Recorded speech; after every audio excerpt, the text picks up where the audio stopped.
flunking out of college. I had a 1.7 grade point average. I hope none of you can relate. I had a 1.7 grade point average. I was sitting in my mother's beauty shop. They still call it beauty shops now? What they call it now? Yeah, I'll sit in the beauty parlor.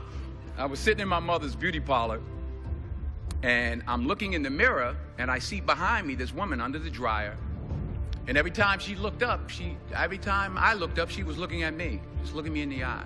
And I didn't know who she was, and I said, you know, she said, somebody give me a pen, give me a pencil. I have a prophecy.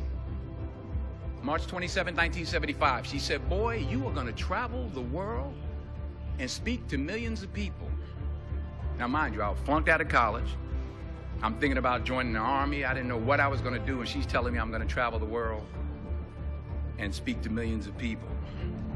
Well, I have traveled the world, and I have spoke to millions of people. But that's not the most important thing, the success that I had. The most important thing is that what she taught me and what she told me that day has stayed with me since. I've been protected. I've been directed. I've been corrected. Fail big. That's right. Fail big. You only live once. So do what you feel passionate about. Take chances professionally. Don't be afraid to fail. There's an old IQ test, was 9 dots, and you had to draw 5 lines with a pencil within these 9 dots without lifting the pencil. The only way to do it was to go outside the box. So don't be afraid to go outside the box.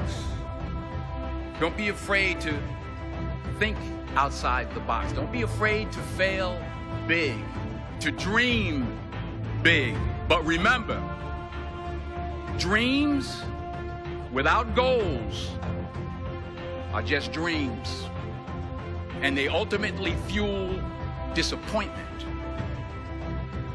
So have dreams, but have goals. Life goals, yearly goals, monthly goals, daily goals. I try to give myself a goal every day.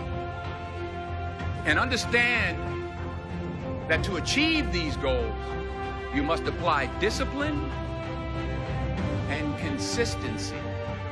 You have to work at it every day. You have to plan every day. You've heard the saying, we don't plan to fail, we fail to plan. Hard work works. Working really hard is what successful people do. And in this text, tweet, twerk world that you've grown up in, remember, just because you're doing a lot more doesn't mean you're getting a lot more done. Remember that. Just because you're doing a lot more doesn't mean you're getting a lot more done. Don't confuse movement with progress. My mother told me, she said, yeah, because you can run in place all the time and never get anywhere. So continue to strive, continue to have goals, continue to progress. And anything you want good, you can have. So claim it. Work hard to get it. When you get it, reach back. Pull someone else up. Each one, teach one. Don't just aspire to make a living. Aspire to make a difference.